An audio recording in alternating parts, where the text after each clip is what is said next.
जय माता दी दोस्तों, आज हम आपको श्री यंत्र का अभिषेक करके दिखा रहे हैं। श्री यंत्र का अभिषेक और पूजन करके दिखाएंगे। इसके लिए हमारे पास देखिए, हमारे पास दो तरीके के श्री यंत्र हैं। एक आपको ये श्री यंत्र दिख रहा है और एक श्री यंत्र कुछ इस तरीके से है। ये देखिए फ्रेंड्स, ये कुछ चांदी का श्री यंत्र है। इस पे चांदी का श्री यंत्र पे ये बना हुआ है। ये आपको किसी सुनार की दुकान पे 300-400 रुपये में मिल जाएगा। ये सेम श्री यंत्र जैसा इस तरीके का है, वैसे ही इस तरीके का श्री यंत्र है। जो इतना बड़ा श्री यंत्र नहीं ले सकते तो आप छोटा एक श्री यंत्र ले सकते हैं। तो हम आपका इसको पूजन करके दिखाएंगे कि इनका अभिषेक, डेली अभिषेक कैसे करना है, डेली पूजन कैसे करना है। अक्षय तृतीया और अमावस्या हो गई, पूर्णिमा हो गया, और उसके बाद कोई भी दिव्य काल पर श्री यंत्र का अभिषेक कैसे करें, फिर उसके बाद अर्चन करके दिखाएंगे, फिर पूजन करके दिखाएंगे। तो सर्वप्रथम आपको सबसे पहले हम आचमन कराएंगे। तो हम ऐसे करके एक चम्मच में जल लेंगे। ये आप देखिए, मेरे पास आचमनी है, आपके पास आचमनी ना हो तो आप ऐसे एक चम्मच में इस तरीके से आप जल लीजिए। इस तरीके से जल लेना है आपको, और 3 बार आपको देवताओं को दिखाना है। जैसे कि कोई भी, जैसे कि अभी हम आपको अभिषेक जो दिखा रहे हैं वो श्री यंत्र पे नहीं, किसी भी देवता पे कर सकते हैं। किसी भी देव विग्रह पर, कोई भी विग्रह हो जिसका भी, उसके सेम ऐसे ही अभिषेक होता है। तो देखिए, आप इस तरीके से एक चम्मच में आचमनी में जल लेंगे और सामने दिखाते हुए वो जल ओम ऐसे करके ओम आचमनियम जलम समर्पयामि इस तरीके से छोड़ देंगे। फिर से एक चम्मच में जल लेंगे, आचमनियम जलम समर्पयामि करके छोड़ देंगे। फिर से जल लेंगे, आचमनियम जलम समर्पयामि। ये 3 बार जल दिखाने का मतलब है हमने भगवान, जिसका हमने भगवान है उनका हमने सर, हाथ, पैर और मुंह धुला के उनको बिठा दिया है। ठीक है, तो सर्वप्रथम आवाहन होता है। तो हम आवाहन करेंगे, पुष्प लेंगे। पुष्प लेने के बाद थोड़ा सा हम अक्षत लेंगे और भगवान का स्मरण करते हुए, अगर आपको स्तुति आती है तो स्तुति का गायन करेंगे, या फिर ऐसे ही मन ही मन में भगवान का नाम लेते हुए भगवान का आह्वान करेंगे। जैसे कि श्री यंत्र है तो हम महालक्ष्मी जी का आह्वान करेंगे। इस तरीके से आह्वान करते हुए पुष्प हम यहाँ पे सामने छोड़ देंगे। इस तरीके से छोड़ने के बाद अब भगवान का आह्वान हो गया है। अब इसके बाद हम भगवान को स्नान कराएंगे। तो सर्वप्रथम स्नान कराने के लिए सबसे पहले हम जल से स्नान कराएंगे। तो जल से स्नान कराने के लिए थोड़ा सा हम जल लेंगे और इस तरीके से हम भगवान के ऊपर जल डालेंगे, श्री यंत्र के ऊपर जल डालेंगे ऐसे करके। और इस तरीके से हम लक्ष्मी जी का नाम मंत्र को भी बोल सकते हैं, ओम महालक्ष्मी नमः आचमनीयम जलम समर्पयामि इस तरीके से। और हम जल स्नान के लिए जल करा रहे हैं तो ओम महालक्ष्मी नमः स्नानियम जलम समर्पयामि, ओम महालक्ष्मी नमः स्नानियम जलम समर्पयामि। अब पानी से, जल से स्नान कराने के बाद अब हम दूसरे स्नान कराएंगे। तो फिर से हम यही बोलेंगे, ओम महालक्ष्मी नमः दुग्धम बोल सकते हैं, या फिर ओम महालक्ष्मी नमः बोलते हुए बस खाली स्नान कराना है। ओम महालक्ष्मी नमः, ओम महालक्ष्मी नमः, ओम महालक्ष्मी नमः, ओम महालक्ष्मी नमः। इस तरीके से हमने दूसरे स्नान करा दिया है। ऐसे हम दूसरे यंत्र पे भी हम स्नान कराएंगे। ओम महालक्ष्मी नमः, ओम महालक्ष्मी नमः, ओम महालक्ष्मी नमः। इस तरीके से हमने दूध से स्नान करा दिया है। अब तीसरा हम दही से स्नान कराएंगे। अब बोलते हुए ओम महालक्ष्मी नमः, ओम महालक्ष्मी नमः, ओम महालक्ष्मी नमः, ओम महालक्ष्मी नमः। इस तरीके से बोल के हमने दही से स्नान करा दिया है। अब हम शहद से स्नान कराएंगे। अब हम यही बोलेंगे, ओम महालक्ष्मी नमः, ओम महालक्ष्मी नमः, ओम महालक्ष्मी नमः, ओम महालक्ष्मी नमः, ओम महालक्ष्मी नमः, ओम महालक्ष्मी नमः। इस तरीके से हमने शहद से स्नान करा दिया है। अब हम कराएंगे चीनी से, मीठे से। किसी हमने यहाँ पर बूरा लिया है। वैसे पंचामृत से स्नान कराए। पंचामृत में आता है दूध, दही, घी, शहद और शक्कर। शक्कर को हमने पीस लिया है तो ये बूरे का फॉर्म में आ गया है, तो हम इसको बूरा बोलते हैं। तो हम बोलेंगे ओम महालक्ष्मी नमः, ओम महालक्ष्मी नमः, ओम महालक्ष्मी नमः, ओम महालक्ष्मी नमः, ओम महालक्ष्मी नमः, ओम महालक्ष्मी नमः। इस तरीके से हमने महालक्ष्मी जी को स्नान करा दिया है। अब हम नॉर्मल जल से स्नान कराएंगे। ओम महालक्ष्मी नमः, ओम महालक्ष्मी नमः।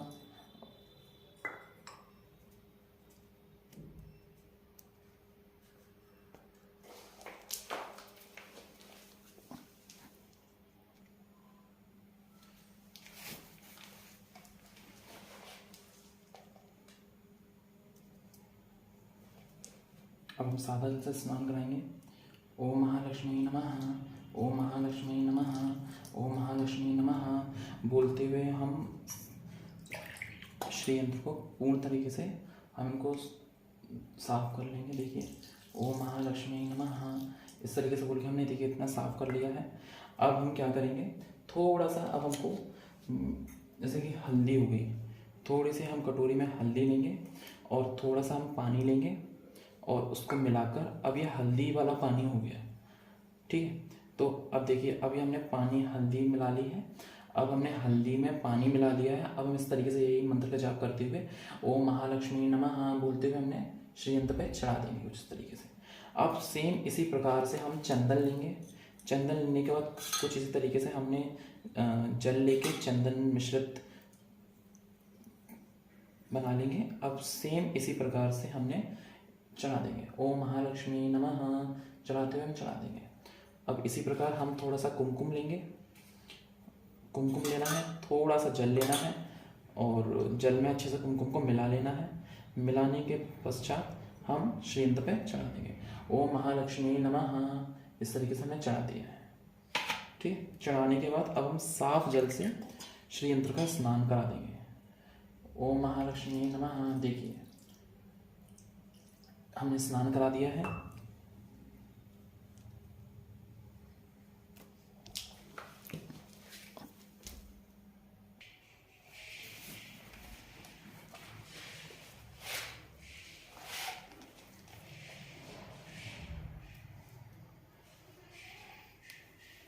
अब स्नान कराने के पश्चात अब हम इनका पूजन करेंगे।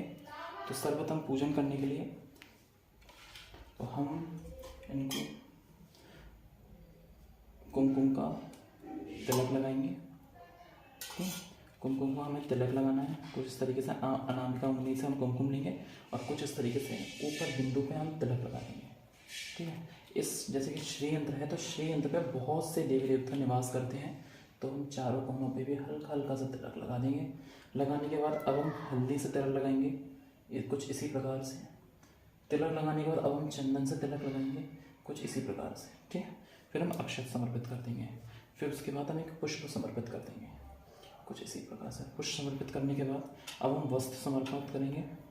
आप वस्त्र समर्पित करना चाहते हैं तो वस्त्र समर्पित करिए, नहीं तो वस्त्र स्वरूप में आप एक कलावा लेके इस तरीके से आप कलावे को समर्पित कर दीजिए, ये भाव करते हुए कि हम माँ के वस्त्र समर्पित कर रहे हैं, ठीक है। वस्त्र समर्पित करने के बाद एक एक चम्मच जल इस तरीके से हम छोड़ देंगे दिखाते हुए, ठीक है। अब दिखाने के बाद अब हम धूप दीप दिखाएंगे। धूप दीप दिखाने के पश्चात हम आरती करेंगे। आरती के पश्चात फिर हम आपको आचमन जैसे कि आचमन करके दिखाएंगे, आचमन कैसे होता है। फिर उसके बाद हम आपको दिखाएंगे कि माता रानी का अर्चन कैसे किया जाता है, ठीक है। माँ का श्री यंत्र का अर्चन कैसे करें, पुष्प द्वारा, पुष्प और फल द्वारा, पुष्प द्वारा अर्चन कैसे किया जाता है, ठीक। अब हम आपको माँ को भोग दिखाएंगे। भोग देखिए मैंने भोग में अभी मेरे पास अवेलेबल नहीं था, तो भोग में मैंने लौंग, इलायची और सुपारी ली है। ये हम माँ को नैवेद्य सामने समर्पित करेंगे इस तरीके से कि माँ आप स्वीकार करें। फिर उसके बाद माँ के सामने 5 चम्मच जल समर्पित करना है, दिखाते हुए डालना है, जैसे कि इस तरीके से श्री यंत्र के सामने ऐसे ओम आचमनीयम जलम समर्पयामि इस तरीके से बोलेंगे। भोग दिखाने के बाद ऐसे भोग दिखा, फिर उसके बाद हम 5 चम्मच जल डालेंगे। ओम प्राणाय स्वाहा, ओम अपानाय स्वाहा, ओम व्यानाय स्वाहा, ओम उदानाय स्वाहा, ओम समानाय स्वाहा। ये हमने भोग लगा दिया माता रानी को। अब हम माँ को धूप दीप दिखाएंगे। ओम महालक्ष्मी नमः, ओम महालक्ष्मी नमः, ओम महालक्ष्मी नमः धूपम समर्पयामि इस तरीके से धूप दिखाएंगे। अब कुछ इस प्रकार से ही हम दीपक दिखाएंगे। ओम महालक्ष्मी नमः, ओम महालक्ष्मी नमः, ओम महालक्ष्मी नमः, ओम महालक्ष्मी नमः दीपम दर्शयामि इस तरीके से हमने दीप दिखा दिया है।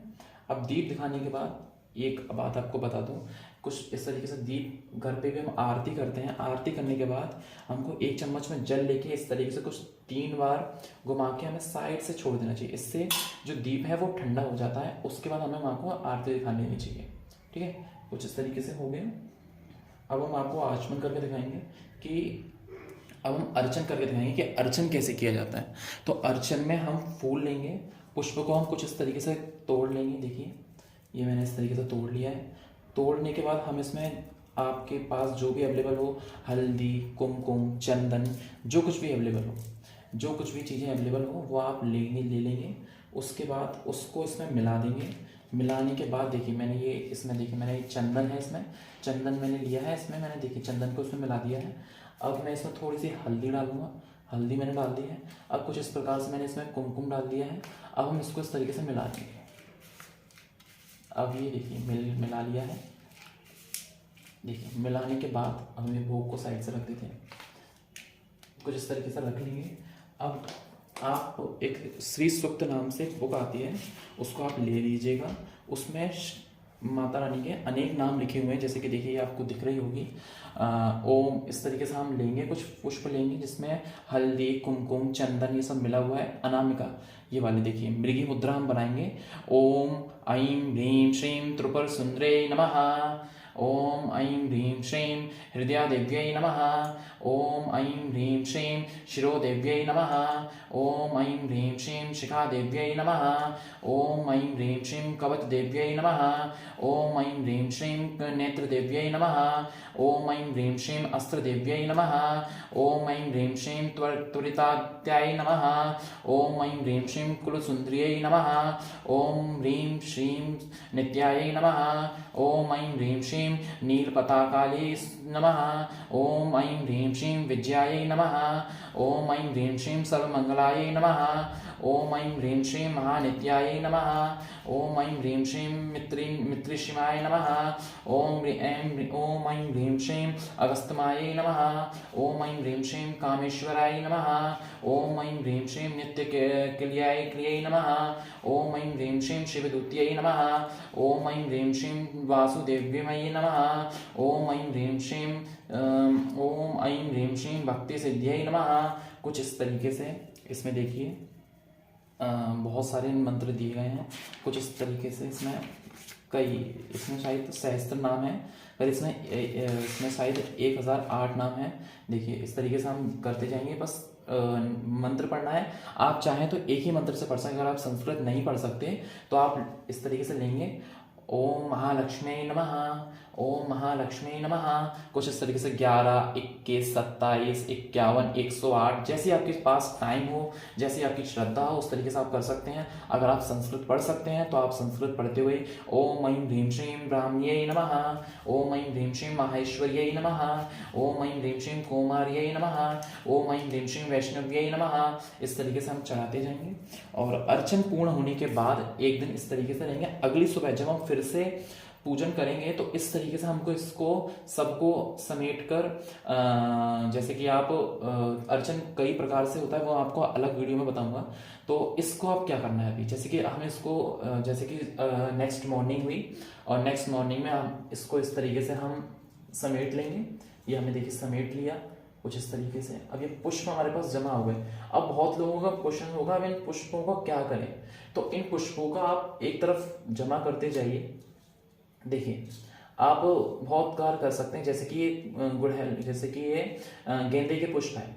तो इन गेंदे के पुष्पों का आप क्या करिए, आप साइड से एक पॉलिथीन में रखते जाइए, जमा करते जाइए। जैसे कि आप कहीं जाएं, जैसे कि नदी, सरोवर, वहाँ पे आप इनको विसर्जन कर दीजिए यहाँ पर, या फिर आप वहाँ पर जैसे कि किसी ना किसी नदी सरोवर पे सूखी मिट्टी और गीली मिट्टी तो वहाँ पे रहती है, तो आप इनको लेके वहीं फैला दीजिए, क्योंकि तब तक आपके पास पॉलिथीन में रहेंगे, पर ये सड़नी नहीं चाहिए, आप सुखा सकते हैं। तो इसमें देखिए हर एक इसमें बीज है।